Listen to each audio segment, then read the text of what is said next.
Hello everyone, welcome to my YouTube channel SJ studies. तो आज हम पढ़ने जा रहे हैं हमारे 8th स्टैंडर्ड का 4th chapter, that is the freedom struggle of 1857।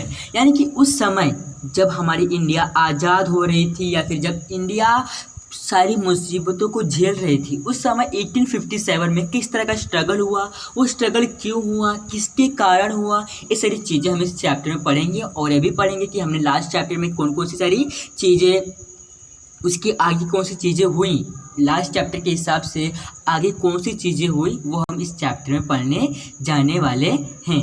तो स्टार्ट करते हैं। In 1857 a great struggle took place in India. अब 1857 में बहुत ही बड़ा स्ट्रगल या बहुत ही बड़ा बोलते झगड़ा या फिर बहुत बड़ा वॉर इंडिया में प्लेस लिया था, यानी उसने हिस्सा बनाया, विच completely shock the British government. अब जो ये था उसने पूरी ब्रिटिश गवर्नमेंट को एकदम शॉक करके रख दिया, मतलब पूरा हिलाकर रख दिया था। किसने? जो ये शॉक बोलते हैं ना, ये जो स्ट्रगल आया 1857 का जो स्ट्रगल आया, जो हमारे स्वतंत्र वीरों ने जो उनके खिलाफ, उनके अगेंस्ट थे, उनके खिलाफ बहुत सारे मोर्चे निकाले या फिर आंदोलन किए, जिसने कि ब्रिटिश गवर्नमेंट को एकदम शॉक कर रख दिया था। This struggle did not arise all of the sudden. यानी कि जो स्ट्रगल था ये एकदम अचानक से नहीं हुआ, बल्कि ये सदियों से चलता आ रहा था। यानी कि 18th सेंचुरी से लेकर 1947 तक, जब तक हमारा देश आज़ाद नहीं हुआ तब तक ये चलता आ रहा है। यानी कि हम इसको सडन इवेंट नहीं बोल सकते, क्योंकि ये कम से कम 1.5 साल से चलता आ रहा है। Earlier as well as many such struggles took place in India against the British. अब जो इसके पहले भी बहुत सारे स्ट्रगल्स आए थे, पर इससे बड़ा स्ट्रगल नहीं था। स्ट्रगल्स आए थे पर इससे बड़ा स्ट्रगल नहीं था। ये बहुत ही बोलते हैं ना, अब जैसे बहुत सारे इवेंट हुए हमारे इंडिया में, बहुत सारे इन्वेंशन हुए, पर कुछ इन्वेंशन, कुछ स्ट्रगल जो होते हैं वो एकदम खास होते हैं, उसी में से ये भी था। The scope of the struggle of 1857, its background was taken into consideration by V D. Savarkar in his book the Indian war of independence in the 1857। यानी कि जो था स्ट्रगल ये बहुत ही लंबे समय तक चला और इसे बहुत ही ज़्यादा महत्व दिया गया कि उस समय हमारे स्वतंत्र वीर थे, उस समय बहुत ही जागरूक थे, उन्होंने उनके ब्रिटिशर्स के अगेंस्ट लड़ना चाहा, पर कुछ लोग उसमें जीते और कुछ लोगों की उसमें मृत्यु भी हुई, यानी कि वो हमारे देश के लिए कुर्बान हो गए। तो ये सारी चीज़ें जो है, जो वी.डी. सावरकर थे उनकी बुक में जो उन्होंने बुक लिखा था, that is the Indian war of independence, the Indian war of independence. इस बुक में 1857 की जितने भी स्ट्रगल है, जितने भी सारे फाइट हुए, कौन कौन उसमें आए थे, वो सारी चीज़ें इस बुक में लिखी हुई है, जो कि इसके ऑथर थे या फिर इसके राइटर थे वी.डी. सावरकर।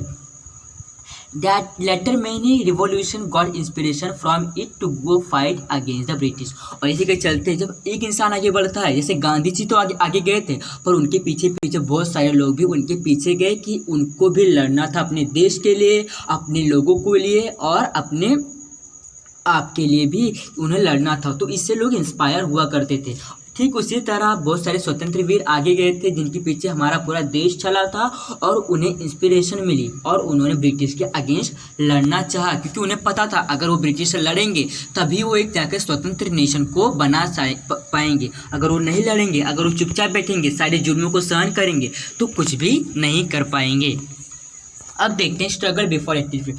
अब हम आगे पढ़ेंगे 1857 में स्ट्रगल क्या हुआ, पर उसके पहले जानते हैं ना कि स्ट्रगल क्यों हुआ।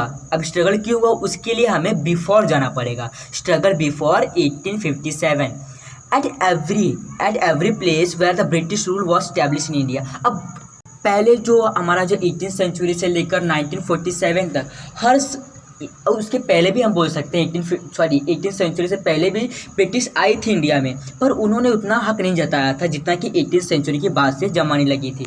तो उस समय इस जो ब्रिटिश का जो बोल सकते हैं किंगडम या फिर जो जगह था, वो इंडिया में हर तरफ फैल चुका था। The local people had to bear the ill effect of the British government. अब जो लोकल पीपल्स थे उन्हें बहुत ही तकलीफ हुआ करती थी। क्यों तकलीफ हुआ करती थी? क्योंकि जो सोल्जर्स हुआ करते थे उन्हें अपने सोल्जर्स की तरह वो नहीं माना करते थे। जो पीपल्स हुआ करते थे उन्हें तंग किया करते थे, उनसे ज़्यादा टैक्स लिया करते थे, उन्हें बैंकरप्ट भी कर दिया करते थे। तो इसके लिए उनको बहुत ही इल इफेक्ट का सामना करना पड़ता था। The Indian started feeling that they are exploited in every starter due to the company rule. अब जो इंडियंस थे उन्हें फील होने लगा हमें कोई मारेगा तो हमें फील होगा, हमें कोई दर्द देगा तो हमें फील होगा, हम वो कहीं पर लिख नहीं सकते, हमें वो फील होता है। ये इंडिया को पता चलने लगा, जैसे कि जो कंपनी रूल था उस पर इंडियंस को कम दर्जा देना और सोल्जर्स को, जो उनके सोल्जर्स थे ब्रिटिशर्स के, उनको ज़्यादा दर्जा देना है, और भी बहुत सारी चीज़ें जो वो ब्रिटिशर्स को प्रोवाइड करते थे पर इंडिया को प्रोवाइड नहीं करते थे, इसलिए वो उनको एक्सप्लॉइट कर रहे थे, हर जगह पर वो एक्सप्लॉइट कर रहे थे। ऐसा नहीं खाली कंपनी में, वो पानी के मामले में, बिजली के मामले में, बहुत सारे मामलों में ये ब्रिटिशर्स इंडिया को एक्सप्लॉइटेड करते थे। This resulted in increase of discontent against their rule. अब कोई भी इंसान अगर हमारे खिलाफ करेगा तो हमारे भी मन होगा, हमको फीलिंग है कि हमें इनके खिलाफ होना होगा, नहीं तो ये और भी बढ़ सकता है। इसलिए जो इंडियन पीपल्स थे वो उनके अगेंस्ट हो गए कि हम अभी सहन नहीं करेंगे, हमें अब लड़ना है। Farmers and common people became bank corrupt during the company rule. अब आप बोलोगे बैंक करप्ट क्या होता है? अब बैंक करप्ट यूँ होता है कि जो पीपल्स होते हैं उनको टैक्स देना पड़ता है, तो टैक्स उन्हें अपनी खेती में से देना पड़ता है। बाई चांस अगर कोई फैमाइन आया, कोई सूखा आ गया जिसके चलते फसल खराब हुई, तो उसमें ब्रिटिश कुछ भी मदद नहीं करेगी, और इसी के चलते जो टैक्स होता है, जो लैंड का टैक्स होता है, उन्हें उसमें से भरपाई करनी पड़ती है, तो उन्हें खाने के लिए कुछ बचता नहीं, तो खाने के लिए कुछ नहीं बचेगा तो ज़मींदार के पास जाएंगे, ज़मींदार उनकी मदद नहीं करता है, जिसके चलते बैंक करप्ट हो जाते हैं। इन्हें बैंक से लोन लेना पड़ता है, बैंक इनके ऊपर लोन कर देता है, ऐसी सारी चीज़ें, इसे हम बैंक करप्ट कहते हैं। जिसके चलते जो ब्रिटिश कंपनी थी इन्हें पूरी तरीके से फंसाया करती थी, कि इन्हें इंडियन पीपल्स को यानी कि हमें पूरी तरीके से चारों ओर से फंसा लेती थी। और ऐसा जताते थे कि वो कुछ करते ही नहीं, पर वो अंदर ही अंदर बहुत सारी चीज़ें किया करते थे। अंदर नहीं बल्कि 19वीं सेंचुरी के बाद से वो बाहर भी सारी चीज़ें करने लगे, उन्हें दिखाकर भी। In 1770 there was major famine in the Bengal province. अब 1770 में यानी कि 17वीं सदी, 17 जो ईयर चल रहा था, उस समय बंगाल में बहुत ही बड़ा सूखा पड़ गया, यानी कि लोगों को खाने के लिए कमी हो गई, पानी की कमी हो गई, उससे फेमाइन कहा जाता है। कहाँ पर? बंगाल में। कब? 1770 में। But the British ruler were indifferent and sensitive towards Indian people. अब जो ब्रिटिश जो रूलर्स थे, जो ब्रिटिश राज करते थे इंडिया पे, अगर मान लो शिवाजी थे तो उनका मानना था कि हमारे जो पीपल्स थे उन्हें हम अगर कुछ मदद चाहिए तो हम उनकी मदद करेंगे। बाई चांस उनकी फसल नहीं उग रही है तो हम उन्हें सारे सीड्स, प्लफिंग, ये सारे जो औजार होते हैं हम उन्हें प्रोवाइड करेंगे। पर ब्रिटिशर्स का ऐसा मानना नहीं था। वो रूल इस तरह करते थे कि हम खाली खुद के प्रॉफिट के बारे में सोचते थे। जो ब्रिटिशर्स थे वो खाली खुद के प्रॉफिट के बारे में सोचते थे, उन्हें इंडियन पीपल से कुछ भी लेना देना नहीं था। वो खाली कंपनी चलाते थे। अपने जो ब्रिटिशर्स, उनके जो रूलर्स थे वहाँ पर, उन्हें देखा करते थे, उनको इंडियन पीपल से कुछ भी लगाव था ही नहीं। भले वो एक रूलर थे इंडिया के, पर उन्होंने कुछ, उनका इनसेंसिटिव होता है ना, जो अंदर से आता है फीलिंग, वो कभी आया ही नहीं। इसीलिए इंडियन पीपल्स उनको कभी पसंद ही नहीं किया। From 1763 to 1857 the peasant of Bengal participated in the rebellion led by Sanyasi Fakir. अब जो 1763 to 1757 इसके बीच में बंगाल का एक कौन था? सन्यासी फिकर। कौन? सन्यासी फ़कीर। अब इसने ब्रिटिश के सामने ये अगेंस्ट हो गया कि हम अब ब्रिटिश का कुछ भी कहना नहीं मानेंगे, हम बैंकरप्ट नहीं होंगे, हम टैक्सेस भी नहीं भरेंगे। जिसके चलते ये सब उसके अगेंस्ट हो गया। यहाँ पे लिखा ना, पार्टिसिपेट इन द रेबेलियन यानी उनके अगेंस्ट का जो मोर्चा चलता है, ब्रिटिश के अगेंस्ट का जो मोर्चा चलता है, उसे रेबेलियन कहा जाता है। तो इसके हेड कौन थे? सन्यासी फ़कीर जी। Similar revolts took place in Gujarat, Rajasthan, Maharashtra and south India. अब ये सारी चीज़ें अलग अलग जगहों पर, अब ब्रिटिश गवर्नमेंट हर जगह पे है तो जाहिर सी बात है कि हर जगह पर उन्हें तंग किया जा रहा है। तो ये सारी चीज़ें राजस्थान में भी फैली कि हमें भी इनके सामने रेबेलियन करना पड़ेगा, इनके अगेंस्ट होना पड़ेगा, यानी नहीं अगर करेंगे तो वो उन्हें सता सकते हैं। तो गुजरात में, राजस्थान में, महाराष्ट्र में, साउथ इंडिया में, ऐसी सारी जगहों पर ब्रिटिश के सब अगेंस्ट होने लगे। Umaji Naik also gave a strong fight. अब उमाजी नायक भी जो थे उन्होंने भी लोगों को इंस्पायर किया, लोगों को जागरूक किया कि हमें ब्रिटिश से लड़ना चाहिए।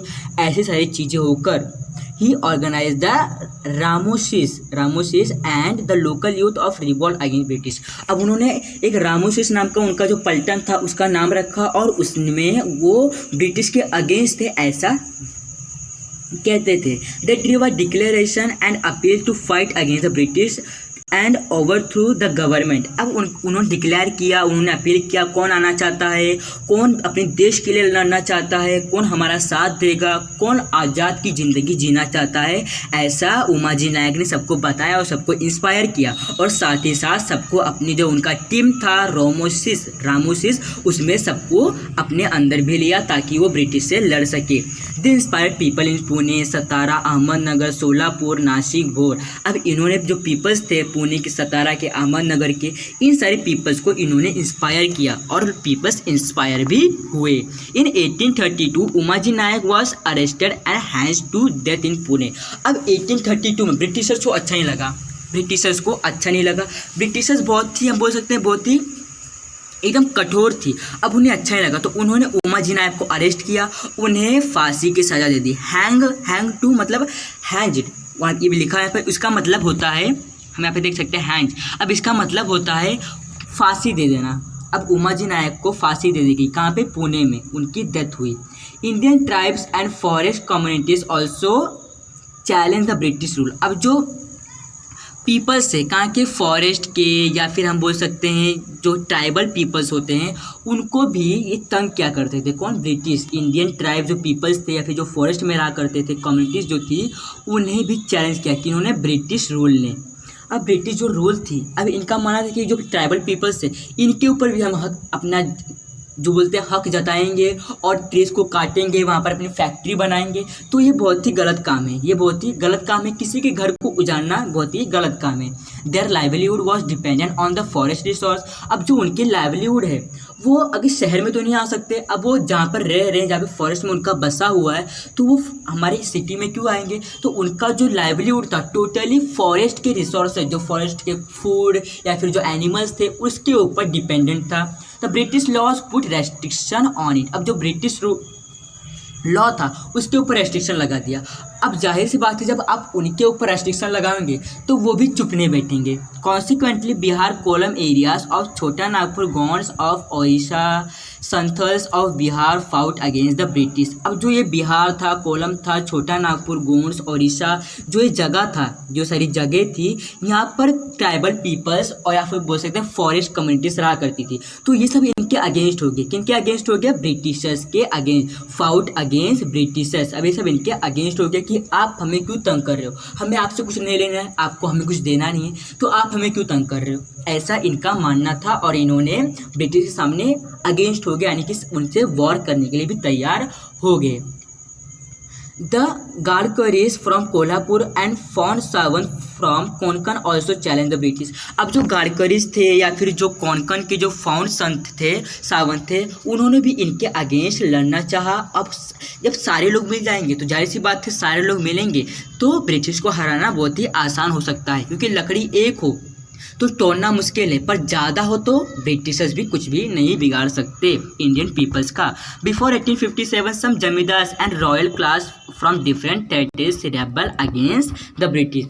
अब 1857 के पहले जो जमींदार थे, जो इंडिया में कुछ अनेक जमींदार थे, यानी कि हम बोल सकते जमींदार को बोलते हैं ना लैंडलॉर्ड्स, हमने आपको पढ़ा है लैंडलॉर्ड्स, उसको जमींदार कहा जाता है, जो लैंड के भगवान होते हैं, कि जो बोलते हैं लैंडलॉर्ड्स, ये लैंड उनका रहता है। जो जमींदार होते हैं उन्होंने और जो रॉयल क्लास के जो लोग थे, जो बड़े लोग थे, जो प्रिंस लोग थे, उन्होंने भी जो ब्रिटिश के सामने खुद का रेबेलियन जो स्टार्ट किया और उनके अगेंस्ट हो गए कि हम आपके टेरिटरी में नहीं रहेंगे, हमें खुद का इंडिपेंडेंट इंडिया छोड़ दो, ऐसा उन्होंने रेबल किया। In the army of East India Company there were many Indian sepoys. अब जो ईस्ट इंडिया जो कंपनी थी उसमें बहुत सारे इंडियन आर्मी थे। सिपॉइज यानी यहाँ पे लिखा सिपॉइज, उसका मतलब होता है सोल्जर्स सिपाही, उसका मतलब होता है। In the army of East India Company there was many Indian sepoys, there were ill treated by the company. अब जो कंपनीज थी वो किसके अंडर थी? मुगल के अंडर थी। तो मुगल के अंडर है तो ब्रिटिश, मैं भूल गया था, मुगल के तरफ चला गया था, British.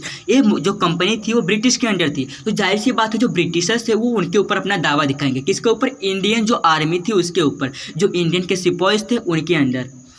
There salary and allowance very less than compare to the British soldier. अब जो उनकी अलाउंस थी, यानी कि जो उन्हें कुछ भी अलाउ करना होता है, अगर समझ लो कोई ब्रिटिश का जो सिपाही है वो जाके बोलेगा कि मुझे मेरी सैलरी बढ़ा दो, तो वो ब्रिटिशर्स उनकी सैलरी बढ़ाएंगे। पर वही बात अगर इंडियन पीपल बोलता है तो उनकी सैलरी नहीं बढ़ाएंगे।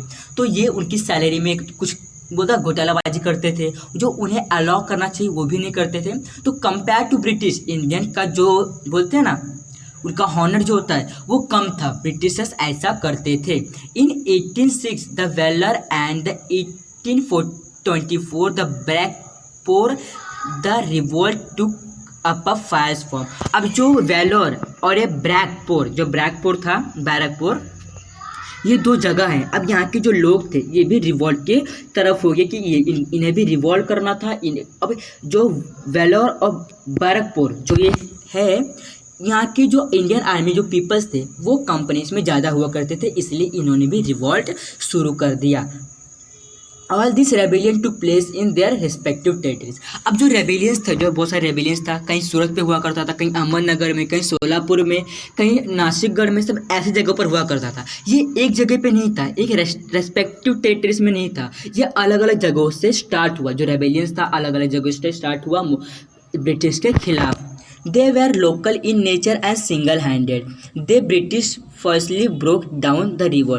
अब जो ये लोग थे ये अलग अलग थे, मतलब बटे हुए थे। लकड़ी अलग अलग पड़ी हुई है, लकड़ी एक साथ नहीं है। अगर लकड़ी एक साथ होती यानी कि पीपल्स एक साथ होते तो उन्हें तोड़ना मुश्किल होता। पर जो पीपल्स थे वो अलग अलग जगह पे डिस्ट्रीब्यूट थे, अलग अलग जगह पर अलग अलग टेरिटरीज में उन्होंने रिवॉल्ट शुरू किया, इसलिए ये सिंगल हैंड थे। यहाँ पे लिखा ना, they were local in nature and single handed. The British forcibly broke down the revolt. अब जो ब्रिटिश थे, अभी जो रिवॉल्ट था उसमें एक को गोली मारा तो सब चुप, दूसरे को गोली मारा तो सब चुप, तीसरे को गोली मारा तो सब चुप। इसी के चलते ब्रिटिश जो थे उनको ब्रॉक करना बहुत ही आसान हो गया था। ब्रिटिशर्स जो थे वो इंडियन पीपल्स को जल्दी ब्रॉक कर लेते थे, क्योंकि वो अलग अलग जगह पे थे। अगर एक साथ होते तो ब्रॉक करना मुश्किल होता। Public unhappiness was suppressed but it did not ban it. और जो पब्लिक की जो अनहैप्पीनेस थी, जो दुखापन था, वो बढ़ती गई, पर ये ख़त्म नहीं हुई। ये ऐसा नहीं कि जो पीपल्स थे वो हार मान चुके थे, वो अब आगे नहीं बढ़ेंगे, ऐसा नहीं हुआ। इंडियन पीपल्स हमेशा आगे थी, हमेशा आगे रहेगी, ऐसा सबका मानना था और आज भी माना जाता है। This anger burst into a freedom struggle of 1857। अब जो यही एंगर था जो ख़त्म नहीं हुआ, बल्कि उनकी अनहैप्पीनेस चुराई गई थी, यानी कि जो उनका जो दुख था वो दुख ब्रिटिशर्स ने दिया था। अब यही जो दुख था ये ज्वाला के रूप में आई, यानी कि जो उनका जो दुख था या फिर जो उनके अंदर आग भड़क रही थी, जो उनके अंदर गुस्सा था, वो बाहर आई। कब बाहर आई? जब freedom of struggle of 1857 start हुआ। फ्रीडम स्ट्रगल ऑफ 1857 स्टार्ट हुआ, तब ये पूरा जो आया उनका गुस्सा वो बाहर आया। At various place of rebellion took place against the British. अब हर जगह पर जो ब्रिटिश के रेबेलियन है, जो ब्रिटिश के अगेंस्ट थे, उन्होंने अपना हिस्सा कायम किया। The discontent in the mind of diverse class blowed out in the form of this struggle and it outbreak was in the form of an arm rebellion. अब जो ये था उनका जो गुस्सा था वो अपने अंदर बोलते हैं डिसकंटेंट हो गया, यानी कि खुद का उनके विद्रोह हो गए या किसके, ब्रिटिश के विद्रोह हो गए, और उनका जो दिमाग था वो एकदम गुस्से से भरा हुआ था और उन्हें ब्रिटिश के सामने रेबेलियन करना था, और उन्होंने 1857 में ये सारी चीज़ें की भी। अब देखते हैं कॉसेज फॉर द 1857। अब देखते हैं और क्या कॉसेज हुआ जब 1857 की लड़ाई हुई, तो ब्रिटिशर्स ने क्या किया और इंडियन पीपल्स ने क्या किया। During the pre British period, during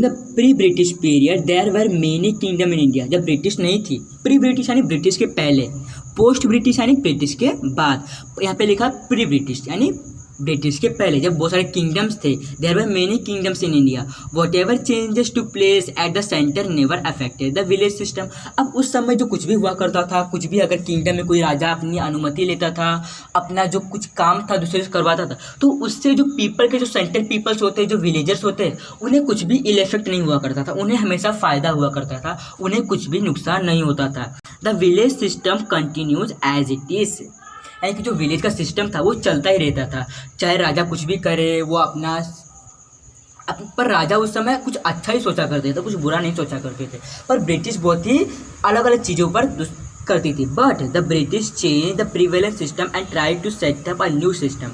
अब जो ब्रिटिश थी, अब इन्होंने जो प्रीवेलेंट यानी जो पुराना जो सिस्टम था जो कि राजा महाराजा लोग अपनाया करते थे, अब इन्होंने उसको हटाया और खुद का न्यू सिस्टम डाला। Looking at the changing nature of village system created a feeling of instability and insecurity in the mind of the people. यानी कि इसी के चलते जब उन्होंने अलग अलग सिस्टम लाया, उनका जो अलग अलग कंपनीज था जिसका उन्होंने अपना खुद का जो दौर था उन्होंने चलाया, तो इसमें जो पीपल्स थे इंडिया के, इन्हें अच्छा नहीं लगा। इनके अंदर इंस्टेबिलिटी इनसिक्योरिटी उनको फील होने लगा। अगर हमें कोई प्रोटेक्शन नहीं देता, हम पे कुछ गोलीबार होता है या फिर कोई बाहर की कंट्री हम पे वॉर करती है, तो जाहिर सी बात है किसी गलती है, किंग की गलती है कि क्योंकि किंग जो होता है उसकी जिम्मेदारी होती है कि अपनी प्रजा की रक्षा करे। जो आर्मी है उसको चारों ओर लगा दिया जाए ताकि कोई भी अंदर ना आ सके। तो ऐसा पहले हुआ करता था, पर जब ब्रिटिश आई तो इनके राज्य में बहुत सारे फायरिंग्स हुआ करती थी, जिसके चलते कॉमन पीपल्स को बहुत ही ज़्यादा हार्म हुआ करती थी। वो इनसिक्योर थे, यानी कि उनको सिक्योरिटी मिलती ही नहीं थी। उनको ऐसा मतलब बोलता अंदर से फीलिंग आती थी कि वो इनसिक्योर है, यानी कि वो सिक्योरिटी में नहीं बल्कि प्रोटेक्शन नहीं बल्कि उनको अनप्रोटेक्शन दिया जा रहा है। और ऐसी सारी चीज़ें उनके मन में चलने लगी। यही था स्ट्रगल ऑफ 1857। किस तरह लोगों ने स्ट्रगल किया ब्रिटिश के सामने। अब देखते हैं इकोनॉमिक कॉसेस किस तरह हुए। The British introduce new revenue system to increase their income. अब जो ब्रिटिश थे उन्होंने बहुत सारे रेवेन्यू सिस्टम निकाले कि किस तरह उनका पैसा बढ़े। बोलते हैं इकोनॉमिक कॉसेस, किस तरह उनका पैसा बढ़े उसके ऊपर ज़्यादा ध्यान दिया करते थे। उनका ऐसा कुछ भी नहीं मानना था कि इंडिया की प्रोग्रेस हो, उनका ऐसा मानना था कि हमारे ब्रिटिशर्स की प्रोग्रेस हो। Taxes were forcibly extracted from the farmer. अब जो टैक्सेस थे वो बहुत ही बोलते हैं ना फोर्सिबली, यानी कि बहुत ही फोर्स के साथ उनसे लिया करते थे। उनको मारना पीटना, उनसे कर लेना, ऐसी सारी चीज़ें फार्मर्स को सहन करना पड़ता था। As a result of it the agriculture system collapse. और इसी के चलते जो एग्रीकल्चर सिस्टम जो था ये धीरे धीरे कम होते गया। क्यों कम होते गया? क्योंकि वो पीपल्स को फील होने लगा कि अगर हम करेंगे तो वो जो है वो ब्रिटिश हमसे लेकर जाएगी, इसलिए उनका कुछ उस पर मन लगता ही नहीं था। To sell the British good in India and enjoy profit was the policy of the British. अब ब्रिटिश का क्या पॉलिसी था कि उन्हें सामान बेचना है और जो उसका प्रॉफिट हो उसको इंजॉय करना है। ये ब्रिटिश की पॉलिसी थी। उनका कुछ भी नहीं माना था कि हम इंडिया के ऊपर कुछ ध्यान दें। दे impose heavy taxes on the local industries. अब जो लोकल इंडस्ट्रीज थे, जो छोटे मोटे लोग हमारे इंडिया के चलाया करते थे, उसके ऊपर वो ज़्यादा टैक्सेस लगाते थे। और कंपेयर टू जो उनके होते थे ब्रिटिशर्स के जो कम इंडस्ट्रीज हुआ करते थे उस पर कम टैक्स लगाते थे। खाली इंडियन के इंडस्ट्रीज पे ही ज़्यादा टैक्स लगाया करते थे क्योंकि उनको प्रॉफिट इंडिया से चाहिए, ब्रिटिशर्स से नहीं चाहिए। The handicraft and textile industry of India were ruined. अब जो हैंडीक्राफ्ट जो टेक्सटाइल थी इंडस्ट्री वो इंडिया की चलने लगी थी। Many Indian artisan became unemployed. अब जो चलने लगी थी मतलब वो रुक भी गई थी और ब्रिटिशर्स उसे चला रहे थे, जिसके चलते जो इंडियन आर्टिसंस थे वो अनएम्प्लॉयड यानी बेरोजगार हो गए थे। उन्हें कुछ काम ही नहीं मिल रहा था। They are growing discontent in their mind against the British. अब वो अपने मन ही मन ब्रिटिश को कोसते थे, उन्हें गालियाँ देते थे, उन्हें बुरा भला कहते थे। क्यों कहते थे? क्योंकि अगर कोई हमारे साथ गलत करता है तो कुछ तो हम अंदर से बोल ही सकते हैं, मुंह पे तो नहीं बोल सकते, क्योंकि उस समय मुंह पे बोलना मतलब फांसी की सज़ा बराबर था। ब्रिटिश को कुछ भी बोलना फांसी की सज़ा के बराबर था, क्योंकि वो कुछ भी बोलते थे तो उनके ऊपर कार्रवाई की जाती थी। इसलिए वो सारे मन ही मन सारी चीज़ें उन्हें कोसते रहते थे। कौन? Indian peoples. अब देखते हैं सोशल कॉसेस में क्या क्या हुआ। पहले हमने देखा इकोनॉमिक कॉसेस में क्या क्या सारी चीज़ें हुई, उसके बाद causes for the struggle of 1857 किस तरह हुआ ये भी देखा। अभी देखते हैं social causes. The Indian felt that the British were interfering in the culture, tradition and custom of India. अब जो इंडियंस थे उन्हें क्या फील हुआ? ये फील हुआ कि जो ब्रिटिशर्स थे वो पहले से फील होता आ रहा था, पर बीच में और भी उनको कुछ मतलब बोलते हैं ना कुछ हद से ज़्यादा हो जाना, तो उन्हें बहुत ही ज़्यादा फील होने लगा कि जो ब्रिटिशर्स है वो हमारे कल्चर में, हमारे ट्रेडिशन में, हमारे कस्टम कल्चर सारी जो उनकी अलग अलग कल्चर्स है, sati provision, widow marriage act were correct from social point of view. अब जो जो हमारी जो इंडिया है उसमें अंधविश्वास ज़्यादा माना जाता है। इंडिया में अंधविश्वास पहले के ज़माने में ज़्यादा माना जाता था। जिस तरह हमने जो हमारा वैदिक सिविलाइजेशन, हड़प्पन सिविलाइजेशन सब देखते आ रहे हैं, कितने सारे अंधविश्वास माना जाता था। तो उसी अंधविश्वास में था एक सती प्रोहिबिशन और विडो रीमैरिज एक्ट। क्या? सती प्रोहिबिशन और विडो रीमैरिज एक्ट जो ये था। अब ये बोलते हैं ना, ब्रिटिशर्स ने दो काम बहुत ही अच्छे किए हमारे इंडिया में दो काम बहुत ही अच्छा किया। अब आप बोलोगे वो ब्रिटिशर्स कोई अच्छा काम किस तरह कर सकते हैं? तो सती जो प्रोविज़न था, मतलब जो अगर कोई दो पति पत्नी का शादी हुआ तो उसमें अगर पत्नी का जो पति है वो उसकी मृत्यु होती है तो सतियों को जो होता है उसको जला दिया जाता था। जो मतलब स्त्री होती थी उन्हें जला दिया जाता था, उन्हें काली कोठरी में रखा जाता था, उन्हें सफ़ेद रिवाज पहनाया जाता था, उन्हें बाहर निकलना मना था। और अगर एक और रिवाज था उसमें था रीमैरिज, और फिर उसके पहले उन्हें काली कोठरी में साड़ी पहनाकर या फिर उन्हें जला दिया जाता था, और फिर बाद में ये काम किया और उसको हटाया कि उन्होंने ब्रिटिश शासन ने इसको हटाया कि अब स्त्री रीमैरिज होगी यानी उसका वापस शादी होगा। यानी कि ब्रिटिशर ने दो काम अच्छा किया। एक काम ये अच्छा किया कि उन्होंने वो जो प्रोहिबिशन था, सती प्रोहिबिशन, जो लोग फॉलो कर रहे थे स्त्रियों को जला देना, उसको हटाया, और साथ ही साथ एक नया चीज़ लाया जिसमें कि उनको रीमैरिज हो सकते हैं। ऐसा जो प्रोहिबिशन जो एक्ट था लाया, ये बहुत ही अच्छा काम था। ये सोशल पॉइंट ऑफ व्यू तो अच्छा था, पर जो इंडियन पीपल्स थे, but Indian peoples thought that it is an inference in the lifestyle and hence they were dissatisfied. यानी कि जो इंडियन पीपल्स थे वो अंधविश्वास ज़्यादा माना करते थे। इस जो इंडिया जो थी यह अंधविश्वास के मामले में बहुत ही आगे थी। बाकी सब मामले छोड़ो, पर अंधविश्वास के सामने बहुत ही आगे जाती थी। अब ब्रिटिशर लड़ने की बजाय ये अंधविश्वास में आगे जाएंगे तो किस तरह लड़ पाएंगे? इसलिए जो इनके लाइफस्टाइल में इनको लग रहा था कि ब्रिटिश हमारे अंदर इंटरफेयर कर रही थी। वो जो परंपराएं में या फिर जो कस्टम्स है उसमें अलग बात है, पर ये सारी चीज़ें एक सोशल पॉइंट ऑफ व्यू में बोलूँ तो बहुत ही सही था। जो ब्रिटिश ने किया बहुत ही सही था, और इनको लग रहा था कि हमारे बीच में इंटरफेयर कर रहे हैं। इनको बोलते हैं इनके बीच में झगड़ा लड़ाई हो जाएगा कि आप ऐसा क्यों कर रहे हो।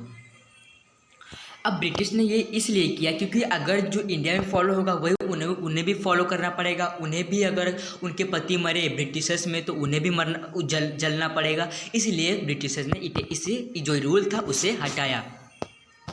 Political causes after 1757 the British took charge of many Indian states.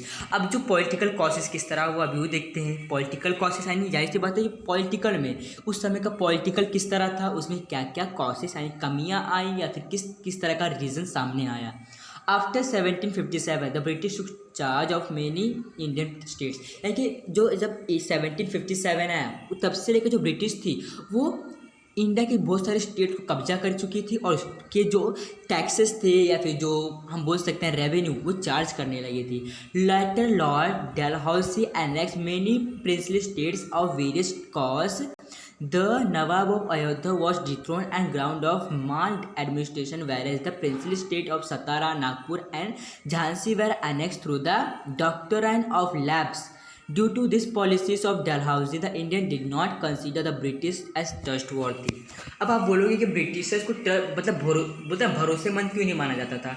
अब ब्रिटिशर भरोसेमंद इसलिए नहीं थे कि क्योंकि जो उनका एक लॉर्ड था, मतलब ब्रिटिशर्स का एक सिपाही था जिसको लॉर्ड क्या बोलते थे, लॉर्ड डेलहाउसी। क्या कहा जाता था?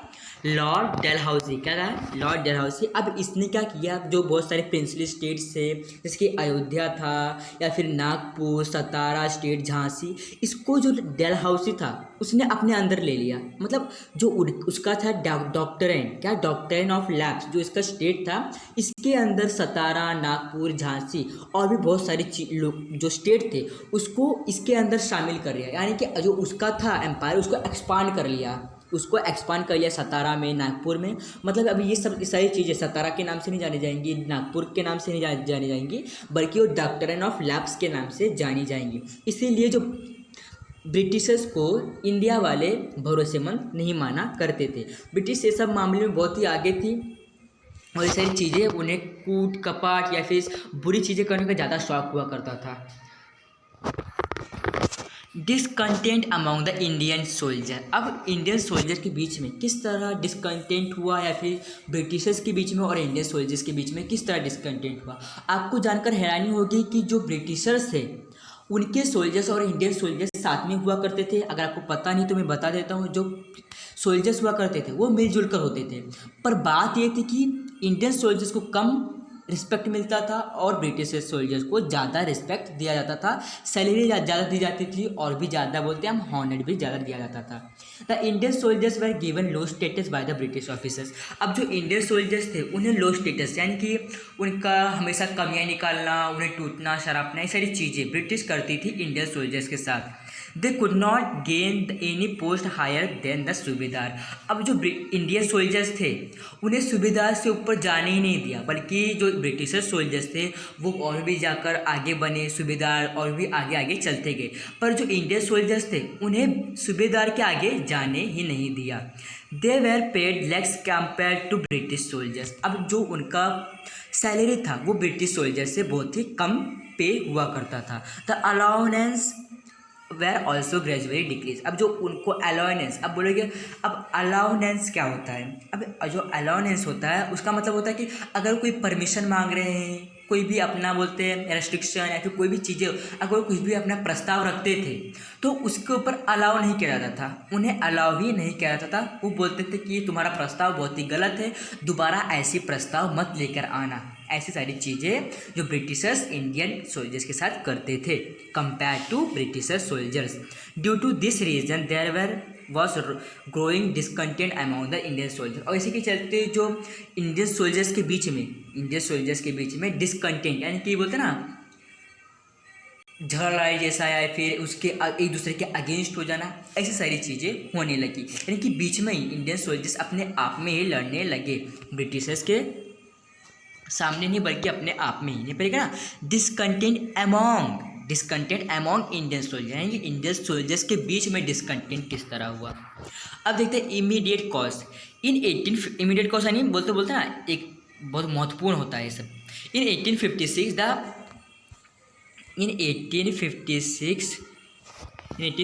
The British provided long and fair refunds to the Indian spoils. जो इंडियन के सोल्जर्स थे 1856 में ब्रिटिशर्स ने एक नया लाया, उन्होंने अपने सोल्जर्स को बंदूक दिया करते थे, पर इंडियन सोल्जर्स को बंदूक नहीं दिया करते थे उस समय। पर 1856 के बाद जब जो इंडियन पीपल्स ने उनके अगेंस्ट हुए, उन्हें लड़ना चाहा, तो ब्रिटिशर्स को डर लग गया कि कहीं इंडियन पीपल्स हम पे हमला ना कर दे या फिर हमसे कुछ हो ना जाए। इसलिए उन्होंने जो ब्रिटिशर्स थे उन्होंने इंडियन सोल्जर्स को उनका बोलते राइफल्स यानी कि जो बंदूकें उन्हें भी दे दी गई कि वो अगर कुछ खुद की प्रोटेक्शन या फिर उनकी प्रजा की प्रोटेक्शन कर सके। पहले उन्हें बंदूकें नहीं दी जाती थी या फिर गोलियां नहीं दी जाती थी। The spoils were required to bite the end of the cartridges। जो ये स्पॉइस जो या फिर जो सोल्जर्स थे उन्हें दांत से काटना पड़ता था। आप बोलो क्या करना पड़ता था, जो गोलियां होती हैं उसको काट कर बंदूक के अंदर डालकर फिर फायर करना पड़ता है, तो उसे जो गोलियां थी उसे कार्ट्रिजेस कहा जाता था। The news spread out of this cartridges were smeared in the fat of cow and pig. अब जो दांत से निकालते थे जिससे कि इसे बारूद है, उसे दांत से निकालना फिर फेंका जाता है। उसी तरह इसके अंदर भी जो कार्ट्रिजेस थे, जो गोलियां थी, उसमें भी लगा होता था कि वो निकाल कर तभी आप शूट कर सकते हो। तो जब इंडियन सोल्जर्स उसको निकाला करते थे तो ये खबर पहुंच गई, स्प्रेड हो गई कि जो निकाला जाता है वो काऊ की जो चर्बियाँ होती है या फिर जो पिग की जो सुअर या फिर काऊ की जो चर्बियाँ होती है उससे बनी हुई है। ऐसा जो बोलता है ना, एक न्यूज़ स्प्रेड हो गया था। ये स्प्रेड ही नहीं बल्कि ये असलियत भी थी कि जो ब्रिटिशर्स थे ये काऊ और पिग के जो चर्बियों से जो उनका मसल्स होता है उससे ये कार्ट्रिजेस बनाया करते थे। Due to this religious sentiments of Hindu and Muslim sepoys were hurt and made them unhappy. और इसी के चलते जो हिंदू लोग थे, जो मुस्लिम लोग थे, जो इंडियन थे, उन्हें बहुत ही हर्ट हुआ करता था क्योंकि मासूम जानवरों का जो चमड़ा लेकर कोई भी चीज़ का उपयोग करना ये बहुत ही गलत बात है। अब देखते हैं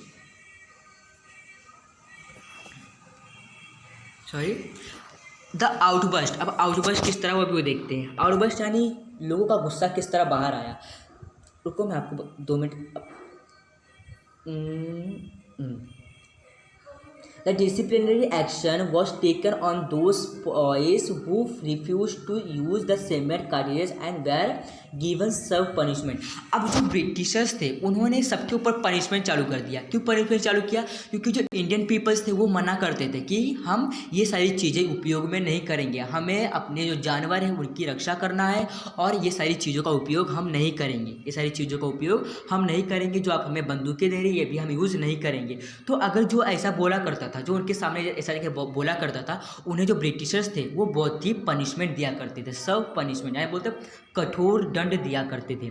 मंगल Pandey from Barrackpore cantonment shoot an English officer and as a reaction to unjust nature of British officer.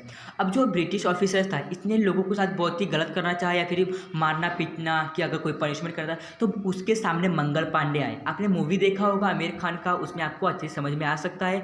अगर आपको शायद अगर हम मेरे समझने से कुछ समझ में ना आए तो उस जो मूवी का सीन है उसमें आप जाकर देख सकते हो किस तरह मंगल पांडे ने फाइट किया और जो ब्रिटिशर्स थे उनके एक ऑफिसर था उसको शूट कर दिया, उसको बंदूक से शूट कर दिया क्योंकि वो बहुत ही जुल्म उठा रहा था, हद से ज़्यादा जुल्म उठा रहा था इंडियन ऑफिसर्स के ऊपर। और इसके साथ जो मंगल पांडे थे उन्हें जो कंडीशन था वो बुरा लगा, इसलिए उन्होंने जाकर उस आर्मी को समझाया। वो समझने के बाद अगर वो नहीं समझा तो उसे शूट कर दिया गया। जो मंगल पांडे ने उसे शूट कर दिया क्योंकि वो बहुत ही ज़्यादा जुल्म उठा रहा था हमारे इंडियन ऑफिसर्स के ऊपर। Mangal Pandey was arrested and hands to death. अब जो मंगल पांडे था उन्हें अरेस्ट कर दिया गया और उन्हें भी फांसी दे दी गई। हैंड्स टू डेथ यानी उन्हें भी फांसी दे दी गई। This news spread like fire. अब जो ये न्यूज़ थी ये पूरे आसपास में जितना भी एरिया था, जितने भी स्टेट थे या फिर जितने भी जो राज्य थे वहाँ पर ये आग की तरह फैल गया। आग की तरह फैल जाना, जैसे कि जंगल में आग किस तरह फैलता है उसी तरह जो न्यूज़ था ये भी फैलेगा। क्या न्यूज़ था कि मंगल पांडे को मार दिया गया। The entire regiment of India sepoys and Meerut took part in the freedom struggle and march towards Delhi. अब जो ये बहुत सारे जो रीजनमेंट थे या फिर जो स्पॉइस जो सोल्जर्स थे इन्हें बुरा लगा कि हमारे जो एक आर्मी को, हमारे ऑफिसर को क्यों मारा। ऐसी सारी चीज़ें पूरे फैलने लगी और सबने मिलकर एक स्ट्रगल किया और जाकर दिल्ली पहुंचे, दिल्ली की तरफ निकल गए। Thousands of Indians voluntary join them on the way.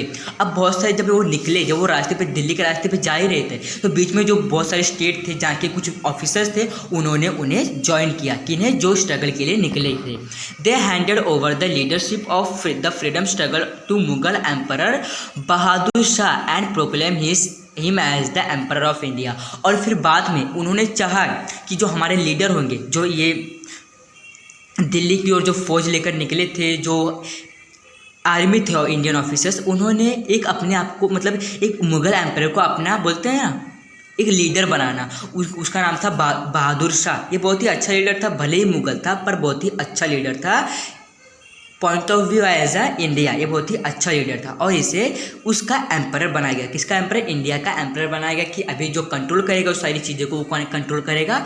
अभी वो सारी चीज़ें कंट्रोल करेगा ये कौन? बहादुर शाह। इसी तरह आपने देखा कि किस तरह मंगल पांडे ने की कुर्बानी दी गई उस समय। आपको कैसा लगा आपको वीडियो हमें कमेंट सेक्शन में बताइएगा। Thanks for watching video. Please like share and subscribe to my channel. If any doubt was there then you can ask me in comment box. कैसा लगा?